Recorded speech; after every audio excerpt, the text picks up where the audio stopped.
Hello, this is Garth Noyes.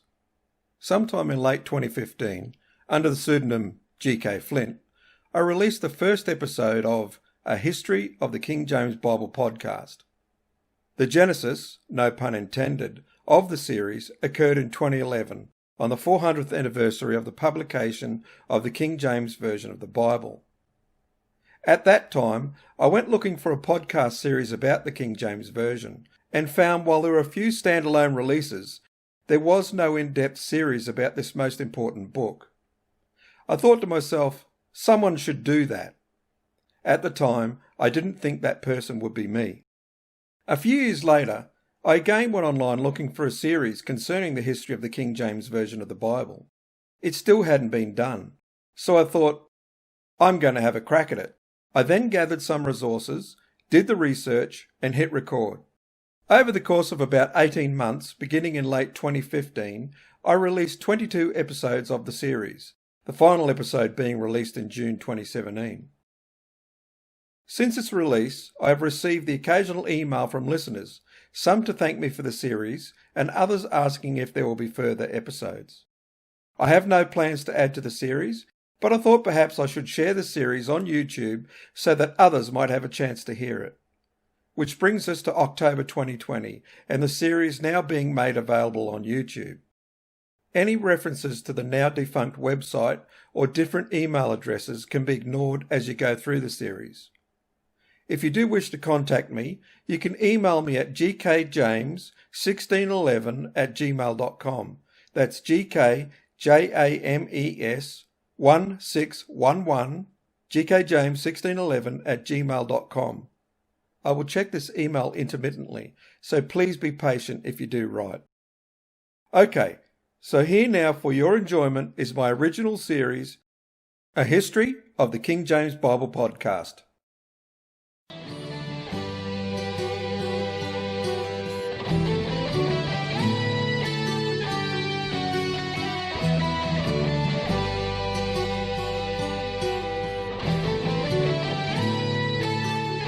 A translation be made of the whole Bible, as consonant as can be to the original Hebrew and Greek, and this to be set out and printed, without any marginal notes, and only to be used in all churches of England in time of divine service.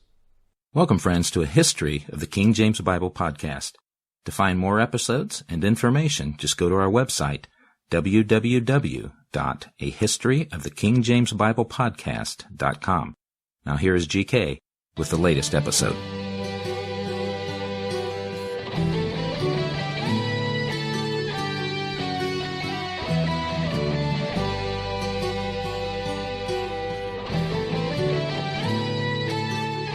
On the 24th of October, 1603, King James issued a proclamation stating that he had convened a conference to be held at Hampton Court for the following year.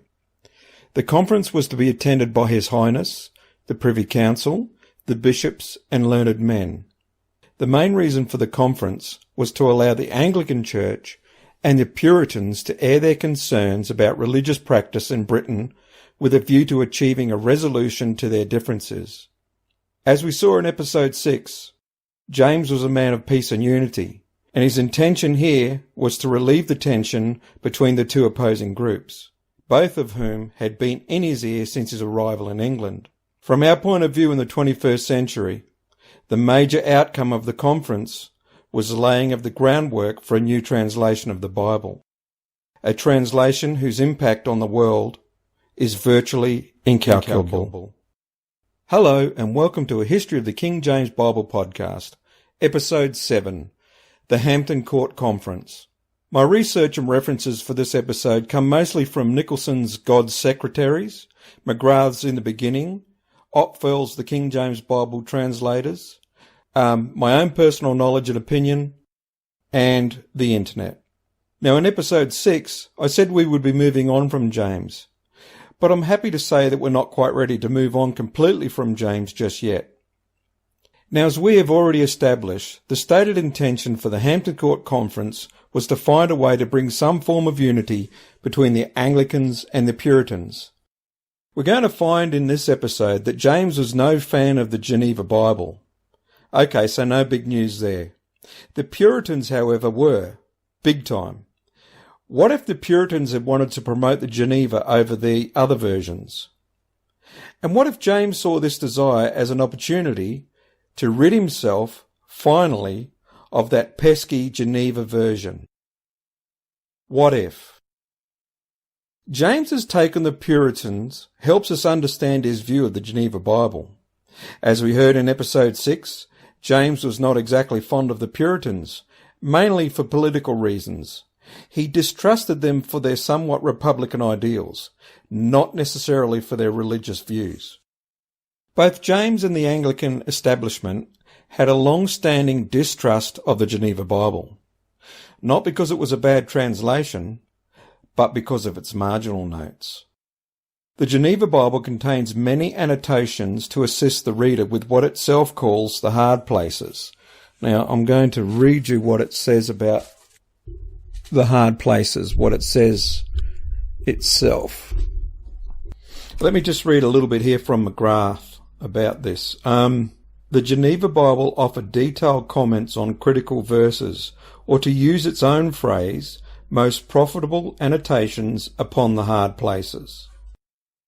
Now, I think what we have to keep in mind is that this is the age of the Reformation, where people are coming to a new understanding of the Scriptures, and new, at that time, for many people were concepts like justification by faith. So the translators of the Geneva Bible, having an understanding of this, used many marginal notes to assist the reader or the hearer with an understanding of these critical points in Scripture. Now the distrust that we've discussed here of the Geneva's annotations goes back well before James came to power. So much so that Matthew Parker, the Archbishop of Canterbury from 1559 to 1575, set the wheels in motion for a new Bible, because Elizabeth had decreed that every parish must have a Bible and that no one be prevented from reading it. But what Bible would it be? Now Parker, who it said that we get the term Nosy Parker from, now I'm not sure if that's just a bit of a legend, but it's something I picked up along the way. Parker didn't want the Geneva Bible in all the churches because he felt that the marginal notes went against much of what was contained in the Book of Homilies, which was a collection of authorised sermons dating back to the reign of the boy king, King Edward VI, who coincidentally was born at Hampton Court. Now, Nosy Parker had been a favourite of Good Queen Bess, or Lizzie for short, having been chaplain to her mother, Anne Boleyn. Without digressing too much here, Elizabeth initiated religious reforms which were not as radical as those on part of the European mainland and were seen as a compromise with a view to maintaining religious peace in England. Bess chose Nosy Parker because she saw in him someone capable of steering the Anglican Church away from the rocks of dissension and away from being seen as far too Calvinistic or too Calvinistic. Religious stability, relevantly speaking, was a major feature of Elizabeth's long reign and certainly aided England's rise to prominence on the world stage. I think we have to acknowledge that this stability came at a cost to both her Catholic and Puritan subjects. Anyhow, Parker soon went ahead with his work on a new Bible, essentially a revision of the Great Bible, and thus the Bishop's Bible was completed in 1568. The relevance here is that the Geneva remained far more popular than the Bishop's Bible, despite the Anglican Church's attempt to oppose it upon the population. It was so popular with the people that Shakespeare used it whenever he referenced the Bible.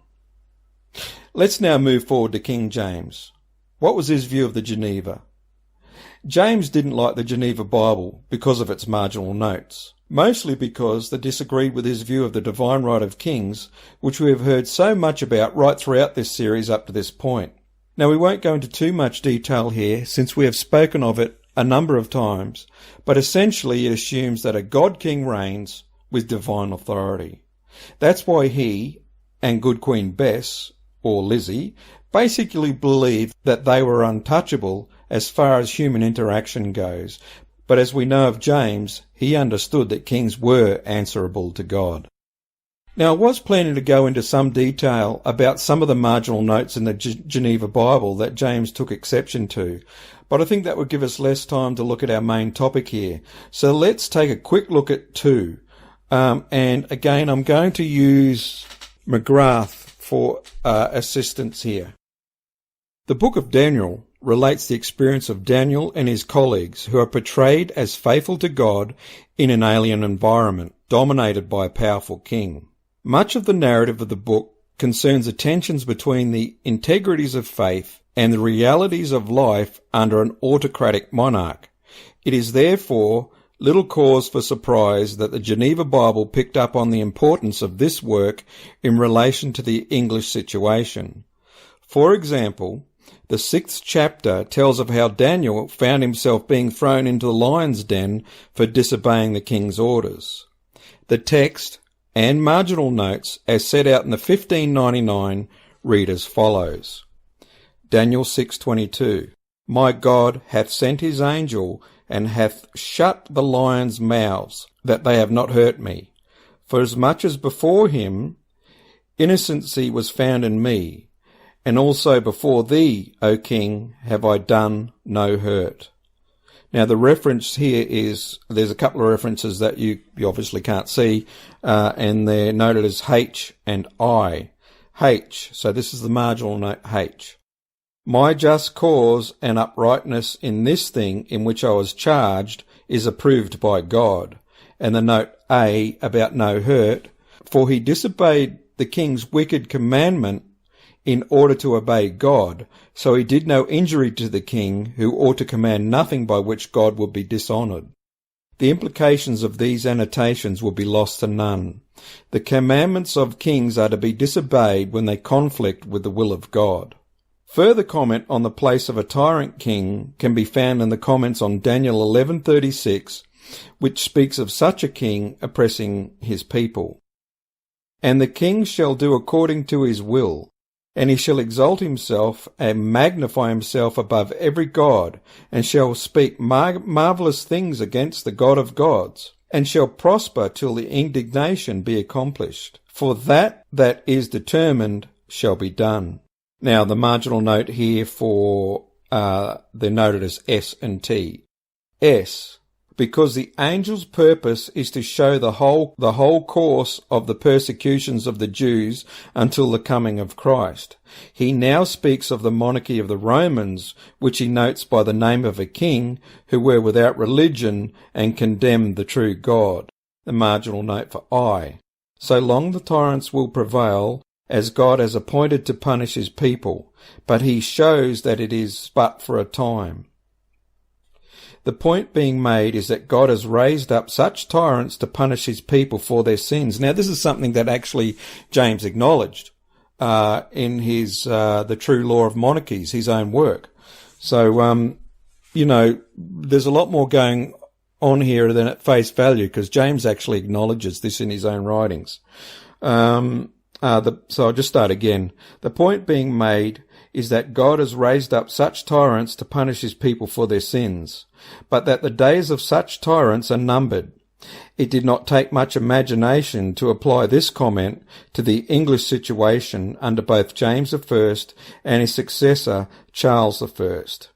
God's people, the Puritans, were suffering, yet this was to be seen as a punishment for their sins, which would not last forever. Notice also how the Genevan notes regularly use the word tyrant to refer to kings. The King James Bible never uses this word, a fact noted with approval as much as relief by many royalists at this point. In point of fact, I read that the Geneva Bible uses the word tyrant over 400 times, and the King James Bible doesn't use it even once. Anyway, let's go to Hampton Court. I'm really keen to get there. On a freezing cold morning in January 1604, the Hampton Court Conference was convened. Huge log fires burned within. The Archbishop was there, surrounded by his chosen bishops, all in their church regalia, which the Puritans could not abide. The Privy Council was also there, and other learned men. The conference was heavily biased in favour of the established church. There were 19 representatives for the Anglicans, including many noted bishops and deans, but there were only 4 Puritans, and indeed those 4 who were invited were not chosen by their own, but were chosen by the established church because they were of a more moderate stripe. King James appointed himself moderator, and as best as we can believe, set out to be an impartial chairman. We are going to see how impartial he was here shortly, giving both sides a good blast so they knew what was expected. We're going to come to that shortly. I think you'll be surprised how heavy-duty James could be when he wanted to be. The topics to be discussed were grouped into 3 more general headings. 1, the Book of Common Prayer. 2, excommunication in the ecclesiastical courts. And 3, the provision of fit and able ministers for Ireland. Now, obviously missing from the list is any mention of a new Bible. Okay, so now let's get into some of the politics of the conference. We're going to see here that James was described as being both canny and jokey at the conference, and also vulgar and vain, by the way. But there was a sting in his tail, and he had his way of getting what he wanted. I said that bit about the sting in his tail because, it's regarded as jokey. So, often people that are jokey have a underlying intent. Now, where was I? Okay, so James had his way of getting what he wanted. Now, yes, I believe he tried to be seen as a mediator between the established church and the Puritans for all the right reasons. But the way he went about it, well, I won't be surprised if you see it as manipulative. Take careful note here of what he says to the Anglicans after he has the Puritans removed, and then pay just as much attention to how he treats the Puritans when he has them on his own. In fact, actually, he didn't have them completely on his own. He had backup while he was talking to them. So let's go with some of the politics of the Hampton Court Conference. The only outsider, ironically enough, was the king. He had scarcely known bishops and never seen the surplice or the cross before coming to England. He spoke with an acutely Scottish accent and pronounced his Latin and Greek in ways the English could scarcely understand. And as the incident at Newark had shown, his touch was not always sure. It was in many ways James's sheer oddness which steered the conference into rather dark and confused channels.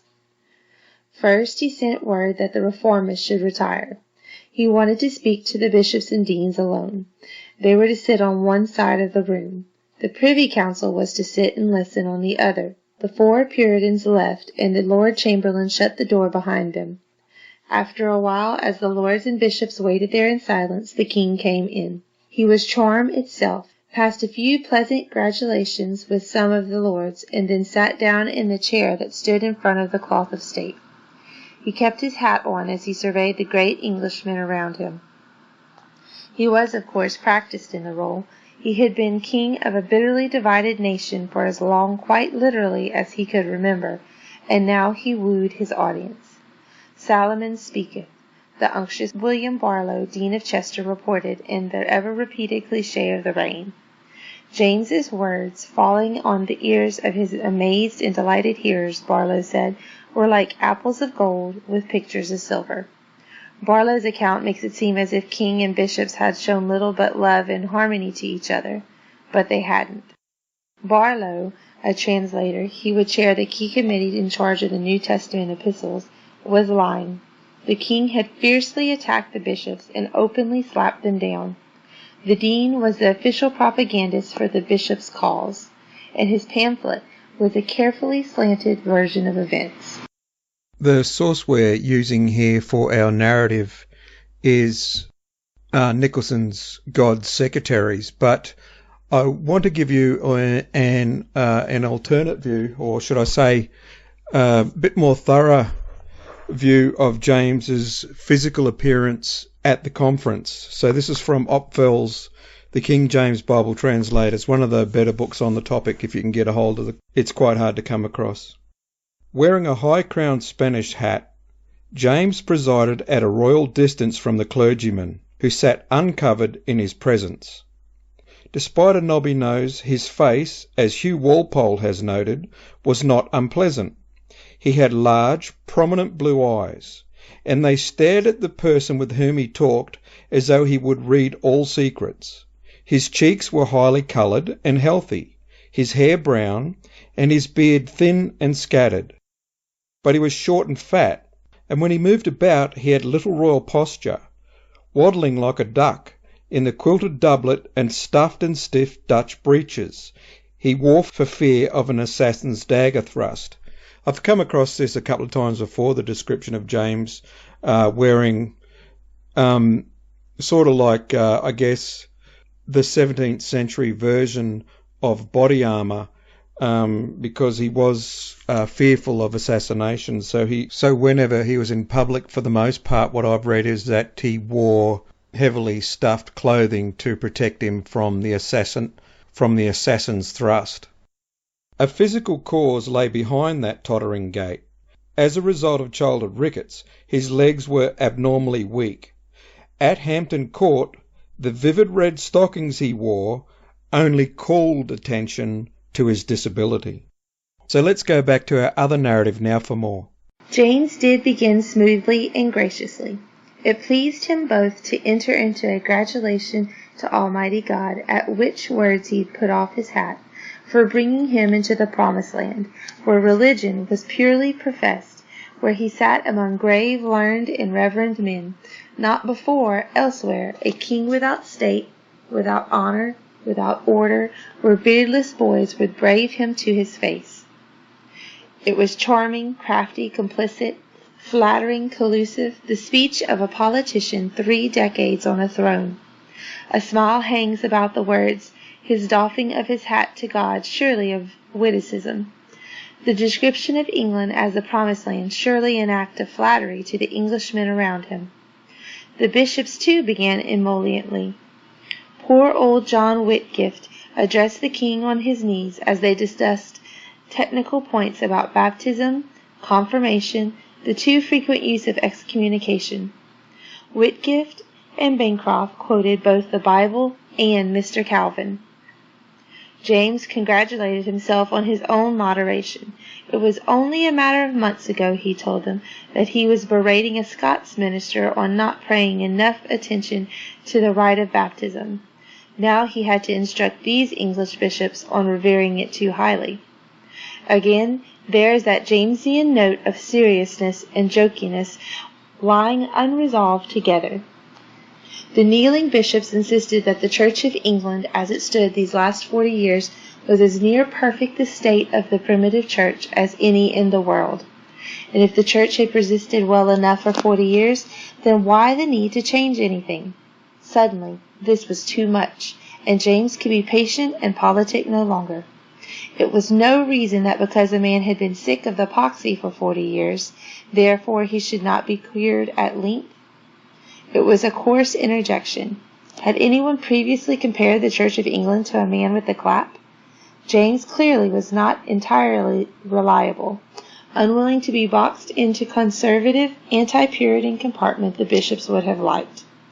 History may have confined James into a proto-absolutist divine right of kings advocate, but the reality inevitably was more complicated. To the bishops' horror, James began to lecture them, playing the Puritan, as Andrews later described it.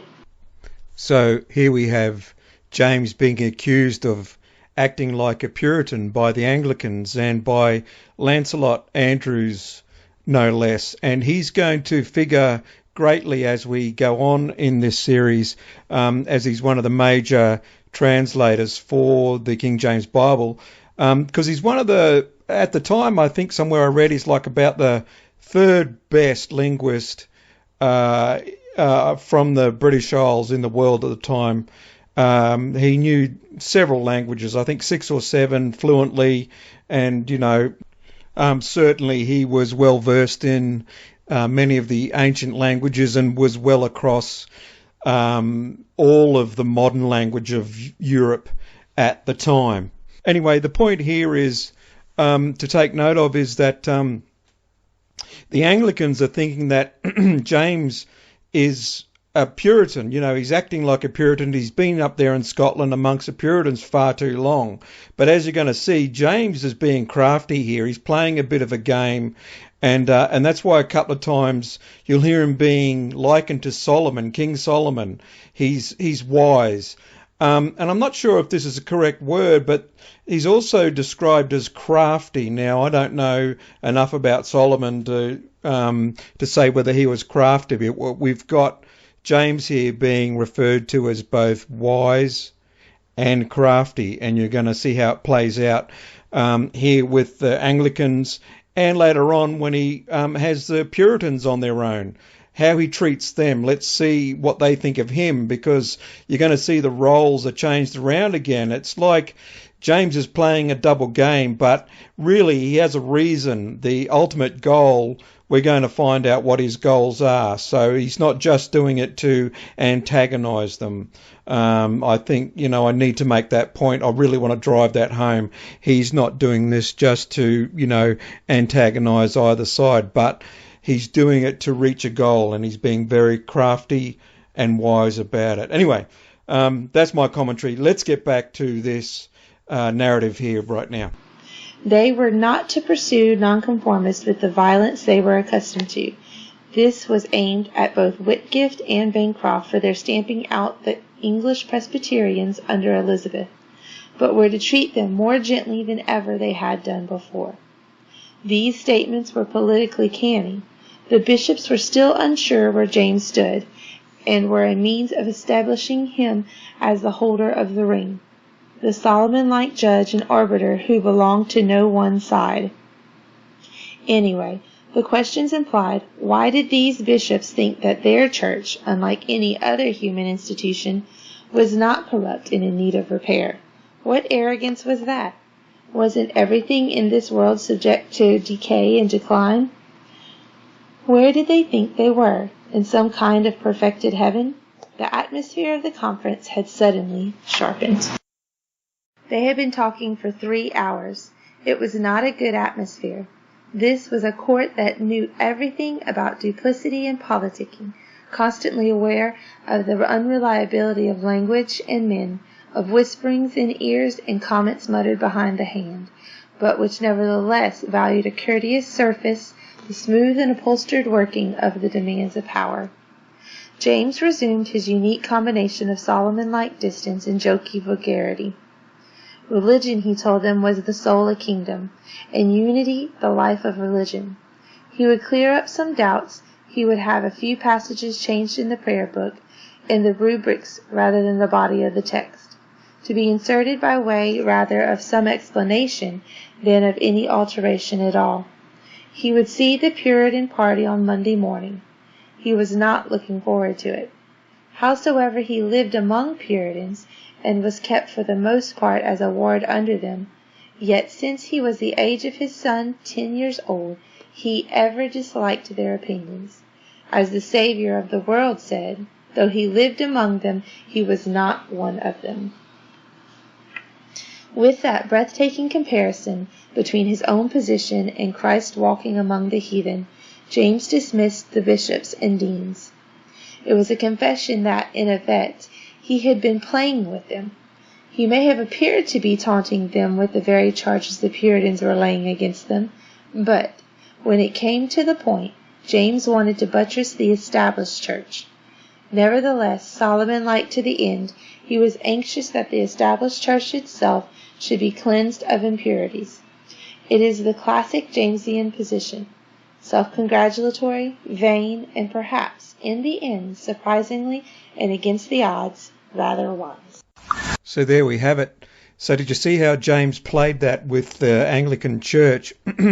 One of his goals for the Anglican Church was change. He realised that, that the church did need further reforming. And so he was using tactics, he was being a bit foxy with them, and using those sort of tactics to get what he wanted. But it certainly he was pro-Anglican. There is absolutely no doubt about that. But he did realise that they needed change. So if you pick that up in it, that was part of the points there that I get out of it. And so if you miss that, sort of just rewind that bit there and have another listen to it. And you also pick up that, he's sort of a bit vulgar. You heard his reference there to the pox. Who else would ever have referred to the Anglican Church as like a man having the pox? It was kind of vulgar. He was jokey. The commentator there said like he's jokey, he's vulgar, he's vain. But the main thing is to get out of that, he's crafty and he's wise. And I'm sure that he had goals that he personally wanted to reach, and he had ways that he wanted to go about reaching them. And I would also argue, if we'll probably see it a little bit further down the track here if we haven't picked it up already. He is for unity. He wants to bring unity. He doesn't want them, we heard there just now, he doesn't want them to attack the Puritans, the nonconformists. They're not to attack them like they did in Elizabeth's time. He wants them to back off. In a way, I can sort of see him thinking, you guys back off, I'll handle them. And that's what we're going to see. Coming up next, we're going to see how he does handle the Puritans, the nonconformists. We'll see how he deals with them. This is interesting. I think you're going to find it ever increasingly interesting as we go along. On Monday, the tactics were exactly and intelligently handled by James to put the burden of proof on the Puritans. Unless they could show that there was something in Scripture explicitly condemning the bishop's administration of confirmation, or the use of the cross in baptism, or of the ring in a wedding service, or kneeling to receive communion, or the wearing of the surplice, or about the institution of episcopacy itself, he would not interfere with the accustomed ceremony or government of the church. That church, for all its abuses, was a comfortable bed in which to set a monarchy. Any radicalization of it, diminishing the power and status of the bishops, or replacing them with presbyteries, inherently argumentative and overweening groups of know-all elders or presbyters, would in essence be too Scottish. The last thing he wanted was a return to the horrors north of the border. Presbyteries represented everything he most loathed and despised. James may have been rude, challenging, and clever with the bishops. Now he was even worse with the Puritans. The four plaintiffs, as Barlow called them, were ushered into the presence chamber, where little 10-year-old Prince Henry was sitting beside his father on a stool. With them were Thomas Bilson, Bishop of Winchester, the most political of all courtier bishops, a member of the Privy Council, who scarcely ever visited his diocese except to administer oppressive justice, and who, with Miles Smith, would play a critical role in the final stages of the translation, and Bancroft. No Henry Robinsons or James Montagus, nor any other sympathetic bishops here, just the two hardcore royal apologists. It must have been alarming. James told them he was now ready to hear at large what they could object or say, and so willed them to begin, whereupon, they four kneeling down, D. Reynolds the foreman began. They were on the spot. James was famous across Europe as a theological disputant. 17th century hunting often involved the enclosing of semi-tame animals within the pales of a park and then slaughtering them at one's leisure, sometimes from a stand in front of which the animals would be driven. And now this too felt a little like another day at the strange, enclosed kind of chase. It lasted 5 hours, and the Puritans were humiliated. James sniped at them and pursued them into awkward corners, occasionally calling in Bilson and Bancroft, and then for variety's sake rather than for necessity. The four Puritans tried to parry the blows. John Reynolds was the principal mouth and speaker. Chatterton mute as any fish. Newstubbs spoke a little about his loathing of the cross, for which Lancelot Andrews, at least in one account, took him to task, and the fourth, an obscure and moderate preacher called Thomas Spark, or Sparks, who within a year or two would share with Bancroft the idea that bishops like kings were appointed by God, said hardly anything at all. But James was freewheeling through their points as though dancing in a kind of theological party. We have kept such a revel with the Puritans ere these 2 days, he wrote. Okay, so you can see what's going on here now. It's the Puritans' turn to get a beating from James, a sound theological whipping, as I'm sure he would have saw it. But as you also hear here, he's not on his own. He's bringing in Bancroft. And again, I'll point out to you Lancelot Andrewes, keep him in mind, one of the top linguists of the era. So the poor old Puritans boxed in a corner. They're heavily outnumbered. They're heavily outgunned. 2 of them aren't saying much, and a couple of them are trying to stand up for what they believe, the changes that they want to see. And it really sounds like James is enjoying this. Just as I'm sure he enjoyed haranguing the Anglicans. And they might have thought, okay, well, James is on our side. I'm sure both sides, I'm sure both the Anglican and the Puritan side thought they might have had James on their team, but as it turns out, James is playing his own game here. James is playing the king's game, and as you can see, the author here is also saying that some of it is getting a bit nasty. So it's rough and tumble in the world of theology. James is absolutely enjoying this. And it doesn't look like the Puritans are going to get their way, but we'll move on and see what more beating they get. But then we'll get to the exciting point for us from our perspective of what's going to come out of this. James and the Puritans have got a couple more things up their sleeve. And I'm also sure that when we find out what they are, I'm sure people like Bancroft and Lancelot Andrewes, they're going to rub their hands with joy once they come to realise that they're going to have to play a big part in this. They're going to be given the roles in this. At first, they probably thought they'd be against the new Bible, but you're going to find out that they're probably going to relish this and jump into it. So anyway, I'm rambling a bit here, but I'm absolutely enjoying the narrative. So let's continue. Poor, dignified, generous Reynolds and Chatterton stood as if in the stocks, the royal squibs falling around them. Reynolds named the familiar abuses, the ceremony of confirmation, which had no basis in Scripture, where adult baptism was the only recognized form of induction into the church, the use of the cross as a kind of magic symbol, the surplice, a papist joke which clearly had nothing whatsoever to do with Christ, the apostles, or anything discoverable in Scripture, kneeling at communion. Another piece of superstitious symbolism, as though the bread and wine were indeed the blood and body of Christ, when it was an essential aspect of all Protestant thought that they were merely reminders of what had happened on the cross, not a magical reenactment of it, and not to be bowed to. To Lancelot Andrewes, always insistent on the value of ceremony, this was absurd. Did Protestants pretend, he asked, that God will have us worship him like elephants, as if we had no joints in our knees? James dismissed all the Puritan objections. He was familiar with them all. They were the points which any Scots Presbyterian would have made, and which strict English Protestants, dissatisfied with the compromise of the English Church, had been making since the 1550s.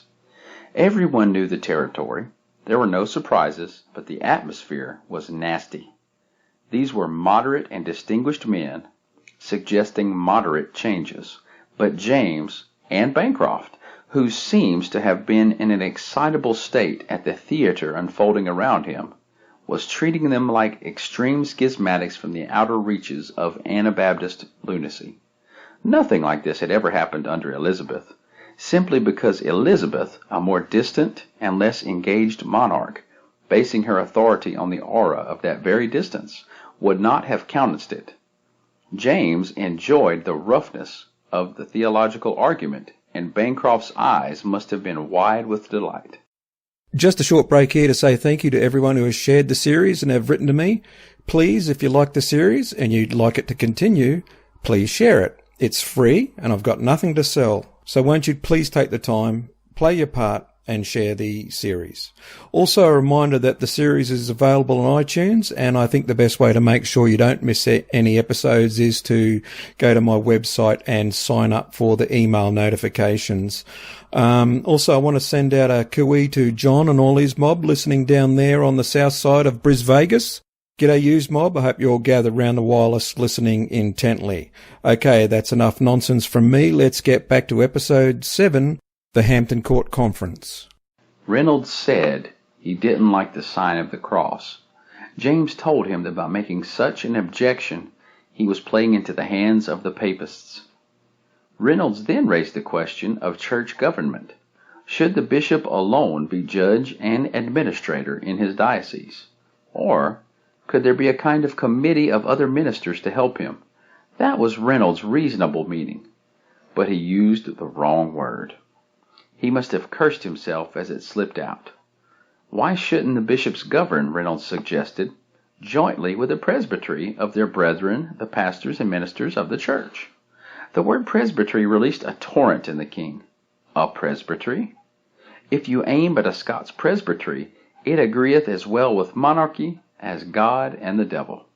He would have the presbytery buried in silence for these 7 years, and if then he grew idle, lazy, fat, and pursy, short of breath, I will set up a presbytery, saith he, to exercise my body and my patience.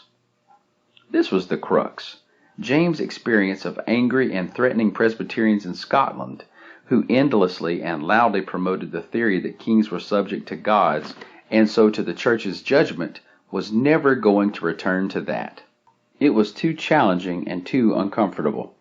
The beauty of the Church of England, with its full panoply of bishops and archbishops, was its explicit acceptance of the king as its head. Bishops without a king, an episcopal republic, was perhaps a possibility. But a king without bishops, subject to a presbytery, was always in danger of being removed. It was a revolution waiting to happen. Bishops were the sine qua non of the kind of monarchy and church James needed, wanted, and believed in. No bishops, he told Reynolds furiously. No king. That, of course, was precisely the elision of the political and the religious points which the moderate Puritans had been anxious to avoid, and which the bishops, for months now, had been working to achieve. It meant one thing: the bishops' party had won. Into this fierce, overheated atmosphere, where the mild divisions in the Church of England were being whipped into extremity by the quick, intellectual, jockey, combative, slightly unsocialized banter, argument, and bullying of the king, egged on by the excited Bancroft, the first suggestion, the seed of the King James Bible, dropped. It came from John Reynolds at the end of a long list of suggestions. The petitioning ministers he represented would like only one translation of ye Bible to be authentical and read in ye church. Oh dear, poor old Reynolds mentioning the word presbytery. He must have just bit his tongue when it came out of his mouth. It sent James, ballistic, and obviously didn't help their cause at all. He was already onto them and after them anyway, so that certainly didn't help them when that word came out of poor old Reynolds' mouth, and we see Bancroft and the others must have enjoyed that as well. It also draws out here James's idea that a king needs bishops. Without bishops, there can be no king. So that would have also buttressed the Anglicans who heard that come out of his mouth. Again, I know I'm repeating myself, but don't forget, just a few days beforehand, he had given them a bit of a whipping. And I did mention he did understand that the Anglican Church at the time did need some form of reformation, but just how far that would be, I'm not sure how far he would want it to go, because he wouldn't want the changes, or too many of the changes, that the Puritans are suggesting.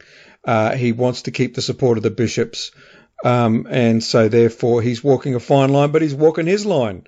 As I said before again, he's walking James's line. He's enjoying this. And now, though, as we've just heard, the mention of a new Bible.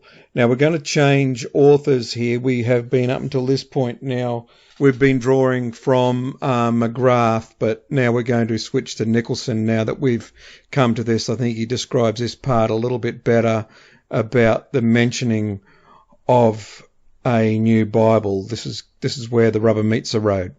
So let's get to that now. The breakthrough came when John Reynolds, the leader of the small Puritan delegation, proposed a new Bible translation.